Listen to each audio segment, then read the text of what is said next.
کہہ دو کہ میرے اور تمہارے درمیان اللہ ہی گواہ کافی ہے، وہی اپنے بندوں سے خبردار ہے اور ان کو دیکھنے والا ہے۔ اور جس شخص کو اللہ ہدایت دے وہی ہدایت یاب ہے، اور جن کو گمراہ رہنے دے تو تم اللہ کے سوا ان کے رفیق نہیں پاؤ گے۔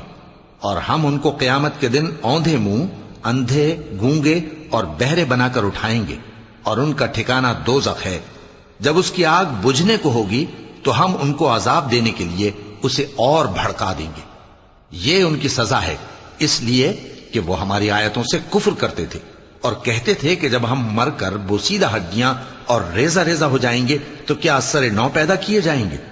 کیا انہوں نے نہیں دیکھا کہ اللہ جس نے آسمانوں اور زمین کو پیدا کیا ہے اس بات پر قادر ہے کہ ان جیسے لوگ پیدا کر دے، اور اس نے ان کے لیے ایک وقت مقرر کر دیا ہے جس میں کچھ بھی شک نہیں۔ تو ظالموں نے انکار کے سوا اسے قبول نہ کیا۔ کہہ دو کہ اگر میرے پروردگار کی رحمت کے خزانے تمہارے ہاتھ میں ہوتے تو تم خرچ ہو جانے کے خوف سے ان کو بند کر رکھتے، اور انسان دل کا بہت تنگ ہے۔